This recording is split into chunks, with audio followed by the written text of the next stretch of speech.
Hi, Hello. how are you doing?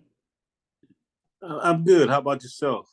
I I'm think doing, I'm doing all right. We've got a lot of people coming into the room all at okay. once, kind of streaming in. Hi, everybody. Hi. Hey. Hello. How- Hi, can you hear me? Yes, I can hear you, Sarah. Wonderful. So a few people may stream kind of trickle in, but I'll just get started.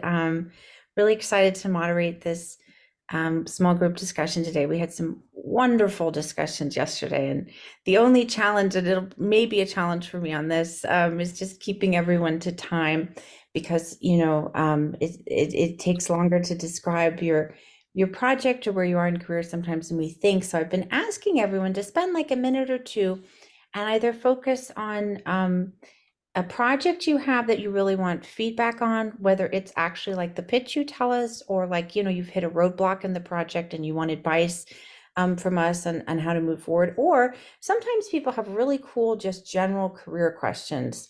We had some really awesome ones yesterday from people like, well, I'm transitioning from this part of the industry to this part, and I'm known for this thing, but now I want to start over. How do I do that? Or I've won a lot of awards and now I want to get my first writer's assistant job. And how do I do that? And so I think focusing on the project that you want advice or help with from us, or a general career question, is really awesome. And then people have been kind of jumping in late sometimes. So I'm trying to kind of give everyone time who's here, but also allow a little extra in case someone joins us late. And then if they don't, and this has never happened, if we end up having extra time, we can circle back for a second or third questions. But often what happens, and it's just beautiful, is this really organic and fluid and exciting discussion arises from everyone. And so, we get from one specific question to sort of general industry and life topics that are really exciting. So I'll try to keep us on time, just because I feel so guilty for the people who come last and don't get any time if I don't cut people off, but I'm really bad at cutting people off. So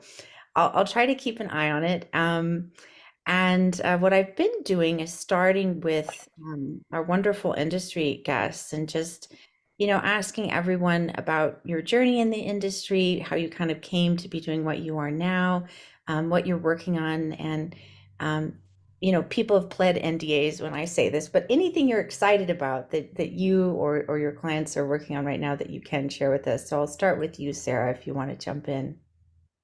Sure. I mean, my road to my current company and job is I mostly just started in the indie film world of the 1990s in New York. But Oh, yeah, no, which I mean, it was thrilling. It was a thrilling time to be working with new emerging filmmakers. It was when emerging filmmakers actually were able to find financing and have a viable ability to make movies for outside of the studio system.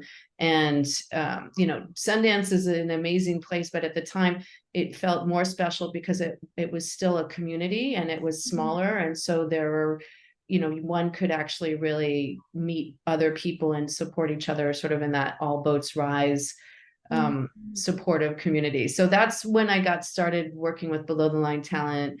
And it's just grown from there. I don't need to take up a lot of time of my journey to creating this company, because I want to hear about what you guys are working on as filmmakers. But I'm just going to say, one of my clients has a short film trilogy, and each chapter is a different character in this Korean family. And wow. yeah, and it's gotten a really lot of nice, notable attention, and she's expanding it out to create more chapters to become a limited series. And we are pushing the development process with a handful of different companies that are looking at it and potentially seriously considering it. It's hard to know, right? But people are definitely watching her material and looking at the films. And so that's sort of what I'm most excited about amongst my clients at the moment, to answer that question specifically that you asked about. So I suppose I'll just leave it there, but that's, it's looking promising for sure for that one to sort of get its way up.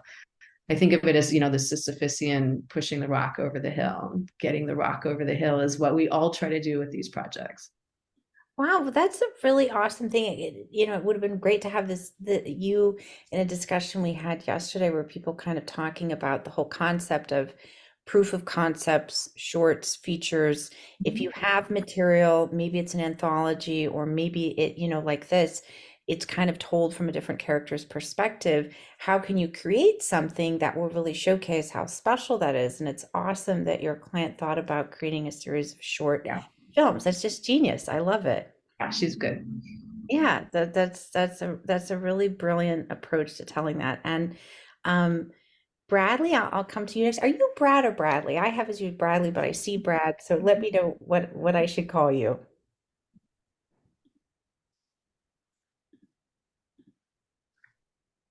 There. There Sorry. you are. Sorry, I'm not very savvy with it. I normally go by Brad, but Okay. it doesn't really matter. Yeah. Okay, good. I'm glad I won't offend you if I get it wrong. So it's No. wonderful to have you here with us, and I'll ask you what I just asked Sarah a bit about your journey and how you came to where you are now, and what kind of things you are working on, and anything that isn't hidden behind NDAs that you can share Right. with us that you're really excited about. Um, yeah, it's funny the way you described it as like in the industry, because I wouldn't say that I was in the industry, but I've made films. Um, I make both my wife and I kind of work. We don't work together. We don't collaborate, but we work together. I've made 4 features, and she's made 4 features, and we started in around 2000. Our first film was finished around 2003, and then I made one, and then she made 2, and then we've kind of gone back and forth. And I made my last film just this last year. It played at Sundance this last January, and and we both have. My wife started directing television, so she's been doing that a lot recently, and she has a script that we Sundance has got a program called the Callas program, where you can take a script there and they introduce you to investors. And we did that actually a couple of years ago with her script, and it's been kind of on hold because of her schedule and different actors we were going to work with their schedule. And then we've turned it into something different, and I'm really excited about it. And so she's working on that. That's about as much as I could say. She wouldn't even want me to mention it. And then, but I am very excited about it. You said what you're excited about, and then I've started writing something that's very different from me. My last film was very quiet, and this next one's going to be very loud. And it's probably it's about a soul, like a sort of 1970s and 80s soul singer, and who's a real person, and I got in touch with her. And so I don't want to necessarily make a biopic, but something that kind of celebrates her life. And I normally just sort of write whatever I'm going to work on just kind of comes to me, and then I'm going to make that film no matter what. And I don't really think about the audience. I just think about the character in Yeah. the film, and try to bring that person to life. But this new one is sort of like I want to celebrate this woman, and so it's like it's the first time I've thought like I want a kind of like a wider audience, and I want to, so it makes me think about the project differently. I'm excited about that. Hmm. That's okay. Is the music going to be featured, or is it going to just sort of talk about her musical career without hitting us with the music?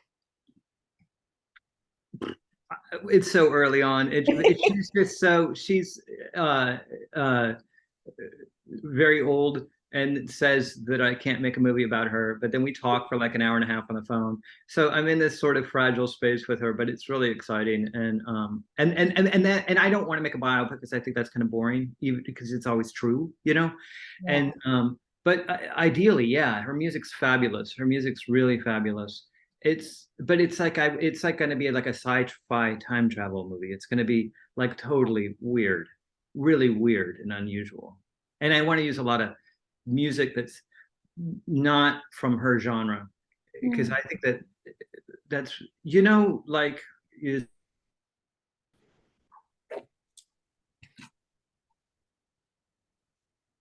and that 1950s they were listening to music from all over the place. It wasn't just from that particular year and just one particular genre. So I like the idea of like mixing things together. Something I'm working on it, something in there.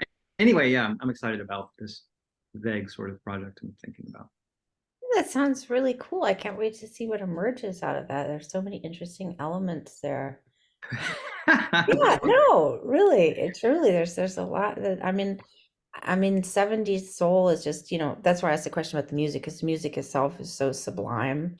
And it's Yeah. just amazing. But of course, like her life story, and then I didn't see the time travel coming, so I've got to see this and see how it comes all together. It seems awesome. Yeah. Yeah. It's something that's like comes at everything from a different angle, and messy and uh, yeah. My last film was very quiet, very, very, very quiet, very controlled. And this is like going to be like handheld and it's, not going to make any sense. And it's just going to be a mess, something, just a disaster, something like that's what I'm going for. Yeah. I love it. I love it. That's fantastic. Well, it's wonderful to have you both with us, Brad and Sarah, as we start coming to our attendees. I'm going to start with you. On my screen, I see you as JWP. What name should I use for you? Yeah, Jerome. I go by Jerome. Jerome Jerome. Parker. Awesome, Jerome. Yeah. So I'm going to ask you to share in like a minute or two. And if we end up with more time, if more people don't trickle in, we'll come back to you and do a second question. If you have a question for us related to a project you're working on, you might want some feedback or advice on, or a bigger career question, any way we can be of help. Yes, yes. I'm basically a screenwriter. I'm trying to move into the filmmaking and directing at this point. So I had a project called Draw. It's on Coverfly and Ink Tip, but I had a I guess a agent working with me. I didn't sign with her or anything. So she's helping me out and things. So we presented to a production company that I got I got some traction with, but we haven't heard anything. So and also it's set in with NBC Universal at this time in a writers program. They have a mentor writers program, so it's kind of sitting there. But one of the things that I want to transition to is try to get a short done. And I heard some proof of concept. I've been looking at that, so I want to get a proof of concept going on the screen on the screenplay now at this point, and even at that point. So I have a agent that I'm working with. How do I now transition if I approach a studio? How would I say to them,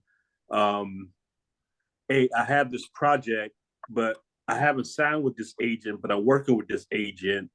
How would you how would I get that to them? And that's my gap. I have a gap there. I have an agent I'm working with, I haven't signed with. I have a project that she likes, but we haven't signed because she's ready to retire. She's like 70. She said, I don't have the gumption anymore, Jerome.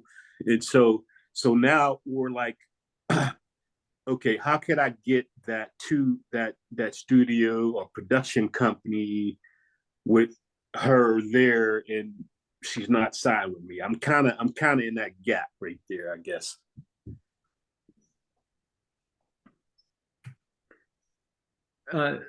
Sarah, do you want to, I could say my, No, obviously this is, would be in my wheelhouse of I mean, if she's not going to do it for you, then she shouldn't be representing you, I guess is the Yeah. easy answer. She sounds wonderful, and if she says she doesn't have that gumption, I mean, especially with the studios, unless you're with one of their initiatives, they are looking for an agent or a manager to walk in the project or present the project to them, because they have legal aspects, and it's also just their filters and all kinds of reasons why they deal with agents and managers and not directly with people. Although in these initiatives, they do deal directly with people. And it sounds like you are in one of the initiatives at NBC. Is that right?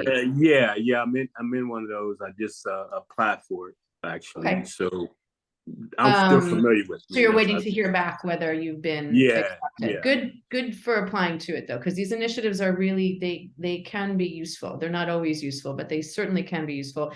Well, I mean, have you asked the agent that you're working with that you're not signed with, whether, if she isn't going to present it for you, I mean, I don't mean to make this question No. weird. What is She she said doing? if okay, I guess she's actually TV in children. So she's kind of different in film. And she says she doesn't have any connection in the film area. But if I work and I get a door cracked or anything like that, she'll present it for me. Yeah. But my thing is, she doesn't know about. I haven't presented that to her yet because I'm not kind of in. I just actually applied. Yeah. But if I can present it to a studio, I mean, like you said, they want an agent or something that they know. They might necessarily know her. They know like Nickelodeon, things like that, TV for children. But she's signatory, but she's ready to retire. It's a funny. She's ready to retire, so she hasn't had the gumption to push you through. But she said if you work and you get a door open or cracked, she will present it for you. She'll be the official person. Exactly. But Yeah. she's like, she says she doesn't have the energy right now to really knock on those doors for me because she has existing client and she's ready to retire. So I've been making these initiatives on my own, but it's like it's tired. I can see what she's saying. It's very hard and tiring. It is very hard. You know? So I can see what she's saying. I understand her point of view.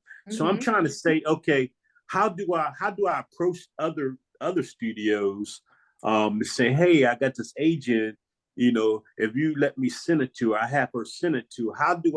How do I go about that? This is what I suggest you do. If you know, it sounds like you really like this woman. And so what I suggest you do is you ask her if you can just make her CC'd on all of your communication. And then you can say, you know, please note my agent is CC'd here. So there's some legitimacy to the people that you're contacting. And they see that you have representation of some sort, and then they aren't concerned if, you know, if you're able to get the gosh, it's not even that early in the morning here. Contact information. Geez, that was really a long way to Tipperary to remember that word. 2 words. Yeah, if you have the contact information for these people, but you're afraid to approach them because you don't quote unquote have representation, just put her on the communication, put her on the email and say, you know, please note my agent is CC'd. And I'm sure she'll be comfortable with you doing that because you're doing the work, but she is giving you cover and legitimacy in that communication. Is that helpful? Yes, that is. That's very good. I never thought about that. Okay. Appreciate that. Sure. Can I ask something? What would it help if he just had a producer attached instead of like an agent? Yeah, of course that would help. But I'm assuming that you're pursuing producers. But why would you pursue the here? Okay, here just out of the blue, because I have no idea what your project is. I just would assume, my natural assumption is like, like a Hollywood production company does not want to make anybody's movie. They don't even want to make it. You know, they just No, I know they don't want to give anybody money. They don't want to give Brad Pitt money. They just don't want to give away. Nobody wants to give away money, and like the odds of, you know, I mean, it just seems like I would expect a no, even if it goes in there. Because if they say yes, then you're like, yes. But when you expect a no, then you're like, what's my backup plan? And so I would be like, how am I going to make this film no matter what? Like, if you really want to make the film, then just pretend you have the money and start working on it. Like, find a producer who believes in you. And then the two of you are going to find the money. And one of those options would be, well, let's pitch it to some studios, see if they like it. And the other option would be like, what's the budget that we could get this for and get the money for? And are there actors that we could get attached to it? And then that's how you would sort of like start to raise the money. And I think you could find actors with a producer and a casting agent. And you just sort of take it in your own hands a little bit more. Yeah, and that's what I was saying, like a proof of concept. I'm starting to try to work on a proof of concept because I believe what you're saying also is that. So I'm trying to work on a proof of concept to get it to some producers, get it in front of them, and things of that nature. So I'm definitely working on that now. But it seems like, is it easier to get to producers in the studio? No. I did try some like management / producers, but it seems like those doors are hard to get in also. So those are the only ones open to me in my situation.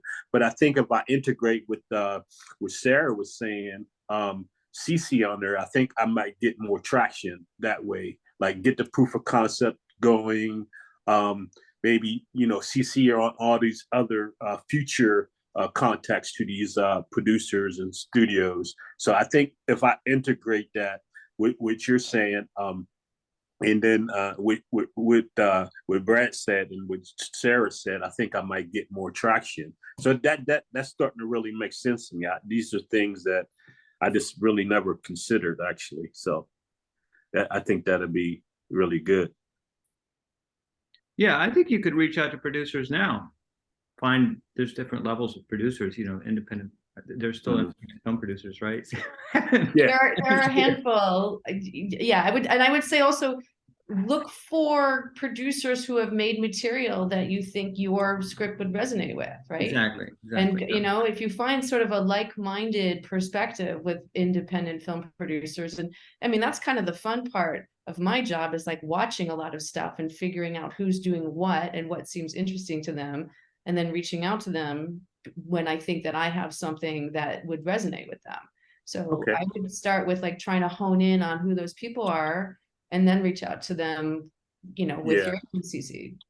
Sure. So I have it on Inktip too. So I've been pitching to a lot of producers that way too. So I'm kind of getting traction there also. So it's sort of like churning, but it hasn't like knocked in any doors or anything like that. So that's just the process, which Rob probably knows better than I do, of you just keep going until somebody says yes, essentially. Yeah. True. Yeah. Okay. And everybody can say no for like it's you have to keep pushing, like you're going to make this thing no matter what, and people feel that too when you talk to them, because you're just going to sit around. You can't just sit there and wait for people to write you back. You know what I mean? At a certain point, right? You got to keep pushing and pushing and pushing, and then seeing what it would take to get part of it made, the proof of concept. I'd make the proof of concept more like a short that has some sort of like legs on its own. You could do it, shows maybe something of the film, but it also has its own sort of something to it. And I think we live in a world where it has to have something that expresses you and your point of view, or has something that's different about it. You know what I mean? And okay, yeah. It's so not about fancy lighting or anything that. like that. It's about like your voice. Somebody can feel your voice, and that you're sort of like a performance that's just really, and focus on that part of capturing something. 5 or 10 minutes, and I think it would be interesting. Yeah. So you think a sizzle reel or a short, like a 10-minute short, or a sizzle reel, like what 3 to 5 minutes is best, or we think about? I agree. That? I think a short. I think a story that lives on its own. Okay. Because if you make a short, I'm just basically agreeing with you, Brad, and then expanding on it. But if you make a short that is its own story, that's its own thing that you can submit to festivals. That that like a sizzle reel, one can't do anything with a sizzle reel except hope that people see it and consider whatever the sizzle reel is for. Sizzle reels are often made by producers who have entree to development people in studios because they've already got those connections, and then they can give them some kind of like, this is what it's going to look like. But I think making something that is its own thing, again, Brad basically just said that. But you then have opportunity to present that in and of itself to various places. And if you get into some nice festivals and people see it, then you become even more a little bit known to then back it up with the feature project you want to do. Okay. Yeah, it's good. I appreciate that. Yeah. Those are great thoughts. Thank you for sharing that, Jerome. You're welcome. Yeah, that was awesome. Hal, do you want to jump in next? Tell us a bit about a project we could give some thoughts and feedback or advice on, or a career question you might have for us. Okay, sure. So I'm Hal Schneider, and I'm coming to you from Berlin, Germany. I'm here to take over the Berlin Sci-Fi Film Fest. I have a script, The Last Road Trip, that was one of 4 finalists in the science fiction feature film category in the Big Apple Film Fest this year. And so that's partly why I'm here. But I want to talk about a different project, something that's kind of happening right now because it's a little bit perplexing. I'm finding myself in a situation again with a person, and it flusters me, I guess. I have a friend who has he had a TV project in development at HBO, and the development exec left HBO and started her own company, and his project went with her, which isn't bad. It's good. His short recently ran on HBO Latino. He's got a feature film under his belt as producer, writer, director that's still on Amazon uh, on demand for like $5.99 still after 5 years. So he's doing pretty good. And we frequently start to collaborate on things, and there's a lot of creative energy between us. But when it comes to the business side of things, he frequently poses. I'm sorry, my camera keeps moving because it's an iPad, and it has some weird feature where it adjusts the perspective. So I apologize for that. I'm not doing that. It's just doing that on its own. So it did it again. Anyway, he frequently poses these deals where it's very much to his advantage. And even though there's a lot of good creative energy between us, I just get tired, like it's exhausting, the business side, dealing with a friend and so on. So I'm really in a position right now where I literally feel like I need management or an agent. I haven't felt that before, but dealing with him makes me feel that way. That I really need someone to establish some norms, professional norms in terms of contracts and that kind of thing. He's proposing a sort of a 3-way Zoom story development session with him and myself and an old friend of his who is the owner of, Team Skeet, which is one of the big porn production houses in Miami. And I'm going to call him Mr. Deep Pockets. And Mr. Deep Pockets wants to get into legitimate film. He wants to do a real movie. And the idea has to do with a missing person and a private investigator and a search in the mountains of Chiapas, Mexico, for this missing person. And there's a catch and everything.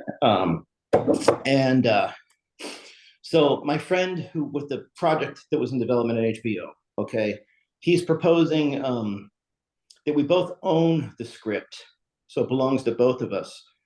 But in his various scenarios, it sounds like I'm going to be doing most of the writing. He has the story, and I understand his desire to keep control of the story and so on. But the scenarios he's proposing, it sounds like I'm going to be doing. I mean, the real work is in the writing. We can have a Zoom meeting and develop a story, but like actually creating a 90-page screenplay is where the bulk of the work is there. And what I've been taught is that the screenwriter gets paid first, and they get paid whether or not it goes into production or not. I produce the script. And this feels like this isn't a spec script for me. He's asking me to write this thing that's his idea. And I have spec scripts that I'm working on right now that I'd like to work on, but this still seems like an intriguing idea. And because Mr. Deep Pockets in the porn industry is involved, it feels like it actually might get financed. His desire to enter legitimate film and the money that he's made over the decades might make this a really viable project. My friend has HBO credits and has a TV show in development still. So there's a lot of pluses here. There's good creativity. I'm worried that I'm going to step into a relationship that, like, in the end, I'm going to get screwed. I want to make sure that I have a good contract and that Mr. Deep Pockets actually pays me. And I want to get paid for this, I guess. I'm at a point now where I feel like I should be getting paid for this stuff. And for the first time, I feel like a need for representation. So I'm wondering what I should do next. I'm just gonna jump right in. I think you should hire a lawyer. That's what I was gonna say. Oh, good. In fact, I was going to ask that, but keep going, keep going. Now I'm going to take notes. Go ahead. I mean, I don't know what you've discussed with your friend, but you should make it clear to your friend that you would love to write this, and you are going to have your lawyer be in touch with him / Mr. Deep Pockets to create the details of the contract. And then, I mean, you're going to have to pay a lawyer, but if you probably could ask around for some recommendations, or I don't know, Big Apple can give you recommendations, or I certainly know about not a bazillion. I know like 2 wonderful entertainment lawyers. I know a bazillion entertainment lawyers. I know 2 wonderful ones, who have, worked quite a lot in independent film. And I think that you should approach this like you have every expectation of getting paid. And when you mention that you want to have your lawyer contact him, and if he balks or has some negative kind of response, it's sort of like Casablanca. It's like you're shocked that he didn't expect to pay you for this, right? Mhm. So I think that you should just, feign surprise, because he's asking you to do something that people get paid to do. It's not your original project. It's not your spec script. So yes, people get paid. Now you might get paid less. For instance, this sounds like the kind of thing, if I were representing you as a writer or negotiating it, and depending on what kind of budget and what kind of project it is, it sounds to me like you're not guild, I'm assuming. So it sounds to me like you could probably get somewhere around the $10,000 to $20,000 amount on the front end against 2% of the budget, which is pretty typical. It's 1% to 2% of the budget that people negotiate for in these kinds of deals, right? So if it's a $5 million budget, and there's usually a floor and a ceiling. I don't know if those terms are meaningful to you, but it's, like if they end up making it for $500,000, 2% of that is what, $10,000. So you can have a floor of $50,000 or $40,000. So you can't get paid less than that no matter what the budget is. And then a ceiling of, could be a large amount, but a ceiling of 200, 300,000 in case they get a, $30 million budget. You're not going to get $600,000, right? So those are what those terms mean. But a lawyer, a good entertainment lawyer is going to be able to explain that to you. And then a good entertainment lawyer's, I don't know, they might make you a deal, because this is like a boilerplate negotiation for them that they're so accustomed to doing, that maybe they'll just give you a flat fee for doing it. Or, they can be $400 to $600 an hour, but you hope this doesn't take very long, because it's a very straightforward negotiation. It's not complicated at all. But I would start by suggesting to your friend that you have contacted some lawyers for representation, and that you are going to have them be in touch with him and Mr. Deep Pockets, and then see what the reaction is. Does that make sense to you? Yeah, that does. I understand his feelings about it. But what about this idea of us both owning the script? He might be getting at, we're both going to have Mr. Deep Pockets pay us for the script. It really comes down to who does the bulk of the writing, though, doesn't it? And that should be drawn out. That should be clearly spelled out. That's difficult to delineate in a contract, because it's, one never knows, which is why you should. So is he bringing in Mr. Deep Pockets? Is that his friend? Contact? It's an old friend of his. And so, well, you should probably have a contract with him, and then you got to collectively, I guess, would have a contract with Mr. Deep Pockets. So you should have your own counsel, as they say, to negotiate with him, and presumably he will have his own counsel, and the two of you create a contract with each other, and then the two of you as an entity create a contract with Mr. Deep Pockets. I see. Yeah. Can I ask a question? Would it save time, and also as a sort of, because this guy's your friend, this is the thing, I totally agree. I think you need a contract. You could hear it. But it's also a little difficult because it's your friend, right? But that's Right. even more of a reason to have a really clear contract Exactly. right Yeah. now, you know? Yeah. Mhm. And Mhm. I wonder, would it be save money in the long run with the lawyers if you and your friend got together and said, hey, we're going to need to make a contract. If we do, let's just write down the terms that we kind of agree on before we go into it, and then I'll share it with my lawyer, you share it with your lawyer, they'll talk, but then they already know that you've had this sort of like agreement. It'll be co-ownership if, you know, but if I write this much, then I get this much percentage, or whatever it is you think it's fair. Here's my question, though, for Sarah. Do you think it would be in his best interest to sort of come up with a sort of agreement with his friend, or to talk to for Kyle to find a lawyer, talk to him about what he thinks the terms should be? It's hard to. I think that it depends on the trust and level of your friendship, Right, honestly, right. as this often is. It sounds to me like this person's your friend, but you are a little bit put off because you feel like he's maybe trying to take advantage of you doing the bulk of the work, and he has an idea, but he also has these connections. And so in exchange for having these connections, you're going to do the bulk of the work. That's what I'm hearing in how you are describing this situation? There might be an element of that. He's tried to get me into some shady business before, Right. and I said no. I said the reason why Talk to the lawyer first. I would talk to we him. haven't I had was the just going to say, talk project. to a lawyer first. Don't talk to him first. Could he There's find this a creativity, you know, but we haven't had like a project. I said no to him before, but he keeps coming back to me with these ideas, and I think there's a genuine desire to work together. It's just that he really likes to structure things to his advantage.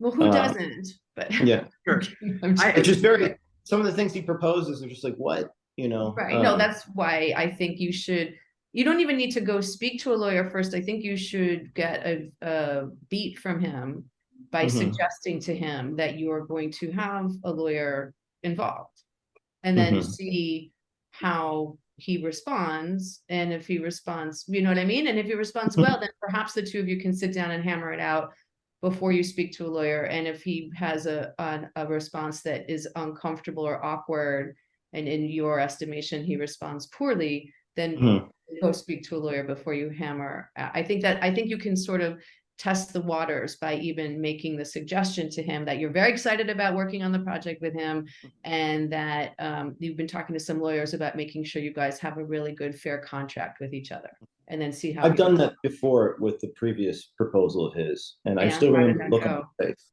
I remember the look on his face. There was this surprise and like a little bit of hurt. But I should, I don't even know if that was, I don't know if that was real, you know? I would just blame it though, but blame it on us. Yeah. Say, you know, I was talking to some friends and they suggested, and they suggested that you have a lawyer contract. Always blame it on an agent. Even like an actor friend of yours or whatever it is, you will be going to make my, I'm trying to say something without saying details.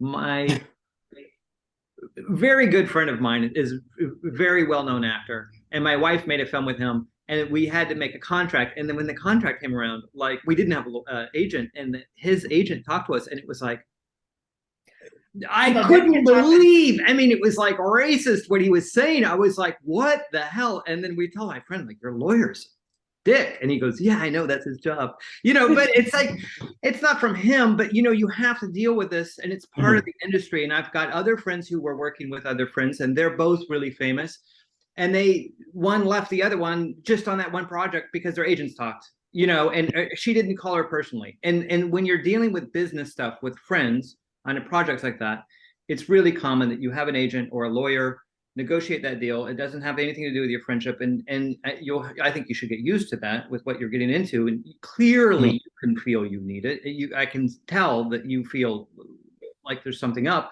It makes perfect sense that you would have a lawyer.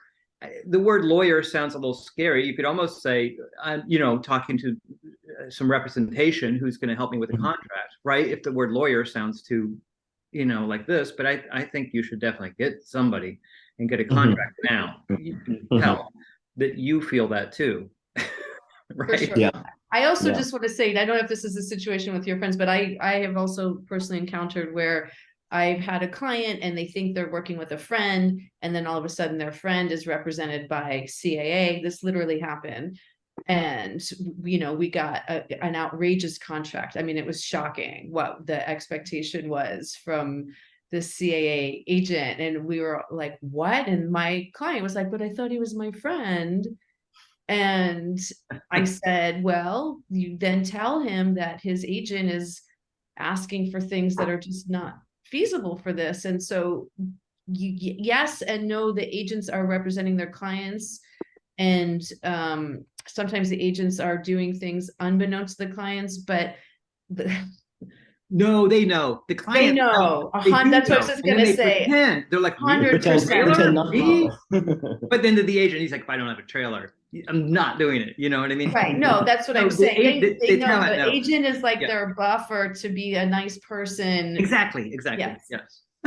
But I just want to say, don't fool yourself into thinking they don't know. 100%, of course they know what their agent is asking for and demanding. Right. And it allows them not to have to be a dick themselves. They get to hire somebody to be a dick for them. Pardon my language. Mhm. Yes. Yes. Yeah. And it could be Right. said in different terms, but but the thing is, I don't think that this is going to, it shouldn't ruin your friendship. What No, it not should at do, all. protect your friendship. Yeah. And that you can also say that to him, honestly. I'm not trying to offend you. I'm trying Yeah. to, like, what happens if we get mad at each other? I don't want to have a misunderstanding later because I like working with you. Mhm. And some friends of mine have recommended that we just take care of this now. And maybe it's a little uncomfortable, but it's much easier to be a little uncomfortable about hypothetical things than to be really angry and feel used, or feel like that, you could say, I don't want to offend you. I don't want to feel like we go down this thing and just spell it out. Clearly you need a contract, and it's going to be much, even if you had figured out a contract with your friend, you have to have a lawyer look at it because that's what they do. Yeah. And Sarah, I'll take you up on that offer. I'm in Berlin right now. Yeah. I'm dealing with an immigration lawyer, Berlin lawyer right now. In the States right now, it's just really hard for me to find a good one, I guess, being as far Like I away said, as I know two entertainment lawyers who are like just lovely, lovely, supportive people who will charge you appropriately, but not stupidly and not excessively. And so, yeah, I will happily, however I can, get that contact information to you, let me know how this works for this. Do you want to, would you, Sarah, if you feel comfortable, you could share it in the group chat here. But if you feel like Yeah, that's sure. That's no, there we go. I was like, oh, I just learned how to do this Zoom chat thing like a week ago. So you're in luck that I am not total Oh, wait, I don't know how to see it though. Now I want to see dope. If the chat button. down at the bottom of the screen, there's that chat button. And I think, there we go. I can, to everyone, type message here. Okay. Entertainment lawyers. Can I ask something while you're doing this? Would they take a percentage instead of the hourly rate? Sometimes. Yeah. Sometimes it depends. That's what I'm saying. These are two people that I'm suggesting that would have the conversation, and they would say, hey, I'll do this for X percentage, or you know what I mean? These two people understand people in where they are in their careers and their finances available and in the independent film world.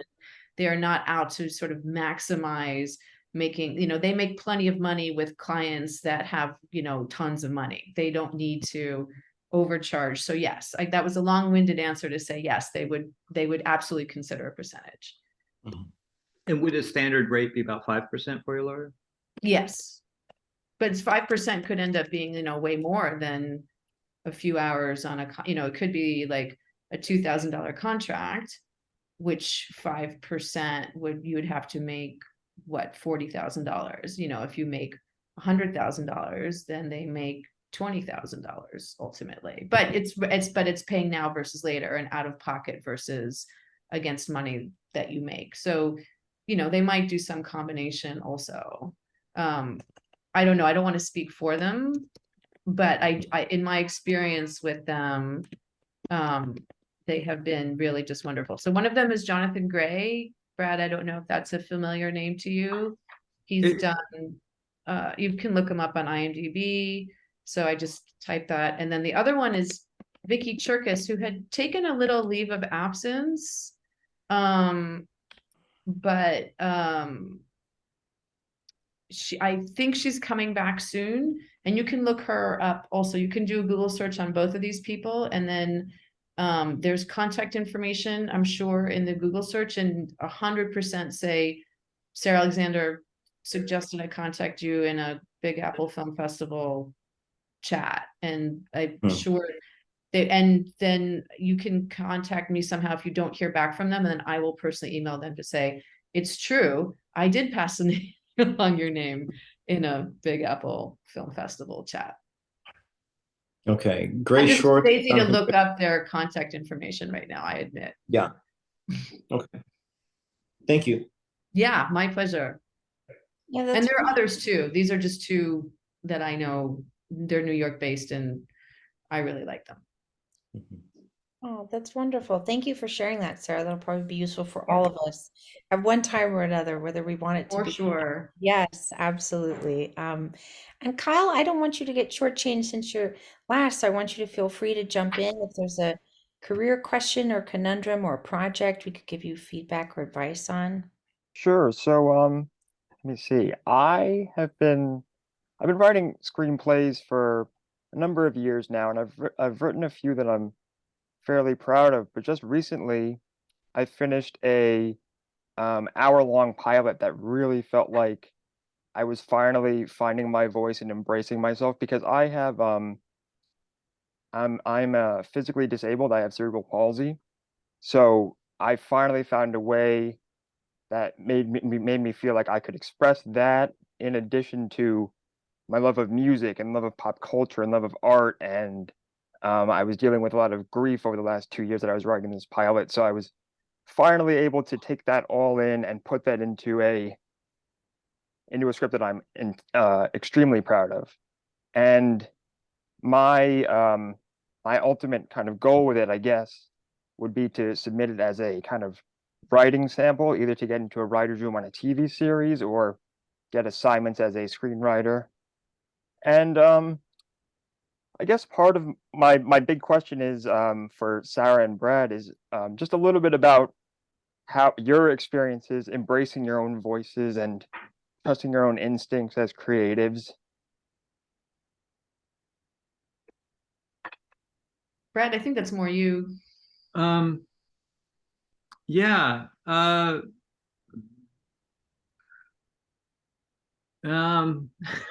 sorry, I'm thinking. Sure. You said you wrote a feature script or a pilot for a show? So the script I'm mostly referring to is a pilot for a Yeah. show, hour-long drama. Right, and then, so you're using this as a sort of like calling card to see if you could get a job writing on in a writer's room or something like that. Correct, because it feels like the strongest representation of my voice and myself. Is So through that's the writing. Yeah, yes. yeah, So that's and what I this would feel particular most piece. comfortable with. Oh, it's so difficult. It's like writing, a friend of mine, I just went out with him and he's successful. He did his giant show. My wife was actually a director on it. And I'm like, writing's so hard. I mean, because I admire it. For example, because I'm saying like I write, but then I direct what I'm writing, so nobody else has to like it but me. So I can just like make it, and then people can decide to watch it or not. But then it's done. But like acting, I'm always like, oh, that's got to be so hard because you audition for something and you love that character, but then they don't pick you. You know what I mean? Whoever it is, Gwyneth Paltrow, she didn't get that part. That's a bummer. You know what I mean? Somebody else got it. And it doesn't matter what level you're at, you're always sort of competing for something that you may or may not get. And I feel like that with writers too, because you were writing something and you don't know if you're going to get to make it, even no matter how far down the line it goes. At the end of the day, that's basically what you were wanting, right? And it's tough. And so I admire that part. And for example, this friend of mine, he's already done this giant show on Amazon. He's doing lots of stuff. And we were talking, and he was talking about 2 new things he's writing. And I'm like, oh my God, it's like, I get it. Like he's, writing 5 or 6 things at once because some might work and some might not. And he has access and is getting places with things. But I think that you take what you have, I guess, and send it to the places with this, I think, is a Sarah question, either some sort of representation who would read it and see if they wanted to represent you and then take you on this journey together. And then at the meantime, I think you just keep writing. I mean, I think the thing that you feel now, that pride and excitement you feel about this one piece, you should do it again. You know what I mean? And you're not going to feel excited about everything you write, but Right. you should feel that glow that you feel inside about writing. That's the goal you're trying to reach. Like, you just got that. You know, take that one, see if you can find somebody who likes it and helps you, take you on that journey. I think if you're trying to get in a writer's room, you're going to need some sort of representation. Yeah, That's for their sure. question. Yeah. And then keep going. Write a short story or write another. See, that's why I'd be like, write a short story, because then that's its thing. It's done, right? Yeah. Nobody's going to ever read a script.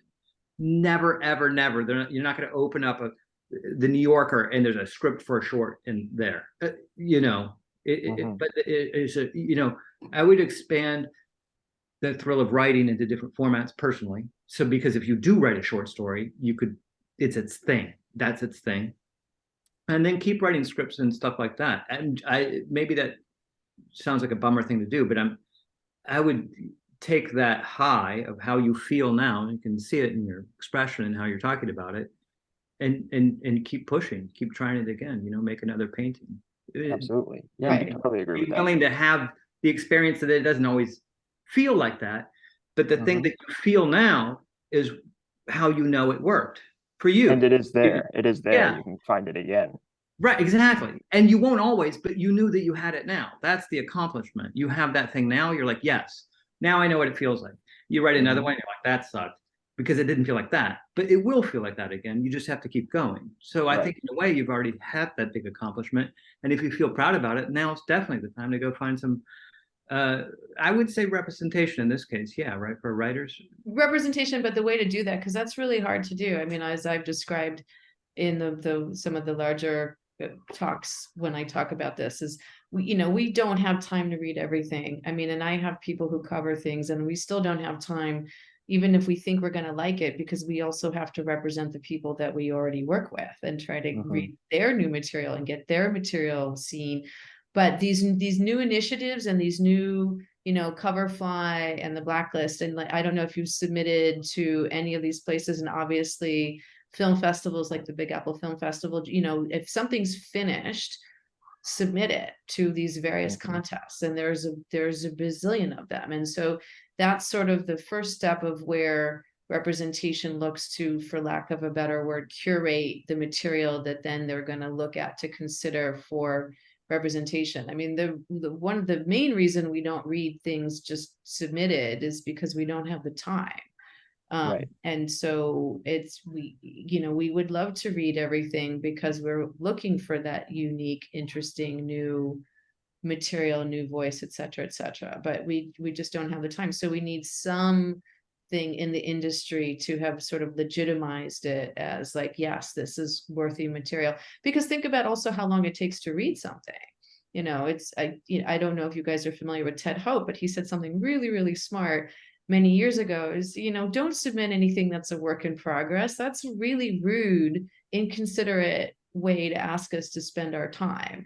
It takes an hour and a half to read a feature-length screenplay. That's a lot of time out of somebody's day. And so you want to give somebody a reason. I mean, one can read 10, 15 pages and have a sense whether they want to keep going or not. But it's asking a lot to have somebody even look at material. But there's really a lot of great places now that are looking for emerging storytellers that you can submit. And then if you have some success there, you can use that as a launch pad to seek out representation. But I think at this stage, if you haven't had, I don't know, well, let me ask you, have you done that yet? Have you had any? No, I'm just starting the whole networking thing to put myself out there now. Well, first of all, congratulations on finishing the project that you're really proud of, because Thank you. it's not easy. Writing is hard. Mhm. I have writer clients who tell me they're having trouble writing, and I'm like, yeah, because it's really, really hard. And it's very solitary, and you have to believe in what you're doing. So, so now that you finished it, now, like, look around to the various places that you can submit your material in these Mhm. various contests. And there's probably like 10 to 12 that are the shiniest at the highest end, Sundance being the most obvious. And there are a handful of other types of contests and festivals that one can submit to that is a direct conduit to agents and managers and studio systems and things like that. So, but there are also a lot of other ones that are great building blocks toward getting your material seen and read. And then you'll also have industry professional response to what you've done. And that will, help feed you along on the journey. If you have good feedback, which you probably will if you're proud of what you just did, it'll just give you more ability to just keep submitting. And then, as Brad said, keep writing. I jokingly always say writers write. That's what writers do. Right. And I sat in on your conference the other day, actually on Tuesday. So you talked a lot about the Gotham and a lot about other things. Yeah. I'm New York based as well. So Perfect. And it sounds to me like it may be hard for you to get to some places in person, but a lot of these things are virtual, and whatever you can get to in person is always wonderful. mhm. I don't know if it is. That was an assumption that I probably shouldn't have made, but No, it's very accurate. So so yeah, so there's a lot of these virtual screenings and connections one can make. And then whatever in-person thing. And actually, since the pandemic, there's a lot more virtual stuff than there used to be. So yeah, and the Gotham is a really great place to start. I don't know if you looked it up then and found, what I mean. It's a great community to go connect with. great. Thank you both so much. Sure. Yeah. Those were a lot of great thoughts, and I would also emphasize, because we kind of touched on this yesterday in some discussions, and it may be so obvious it's not what we're saying, but it seemed like kind of a revelation for some writers that if you have something unusual or interesting or really compelling that's true in your life or in your background, to mention in your bio and in your query letters, and when you're putting it out there. And we're in a time when people are really looking to explore more about how we move through the world, about how we may be differently abled or approaching things in a different way, how that affects our whole perspective on things. And so I would emphasize that in your story. And it was interesting that yesterday in some panels with some writers, it was only in the last like few seconds they mentioned some mind-blowing thing about their life that was like, wow, that's really interesting and attention grabbing. But that was like at the very, very end. So I would also remember to put that out there when you're searching for representation or sharing your stories or building a bio on Coverfly or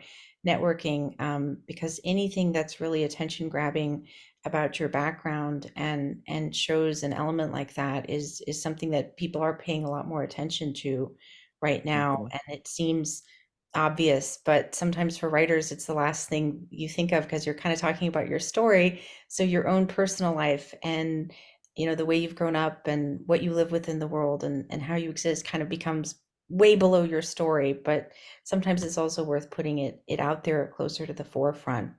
Right. It's one of the reasons why I'm very excited about this particular piece of material. So I'm fully embracing and exploring that for really the first time creatively. So That's amazing. That's amazing. It sounds incredible. It sounds really incredible. And I hate ending these sessions. I'm really bad at it. I go over time but because it's just such a wonderful environment to be in this space, with everyone. Everyone's been so grounded and wonderful and generous and sharing thoughts and challenges and inspirations today. And I just want to thank you all so much for your time and making this space. great. Thank you very much. You're welcome. Thank you. Thank you all. Thank you, everybody. Yeah. Thank you. It's nice to meet you guys. You too. Thank you. Have a great day.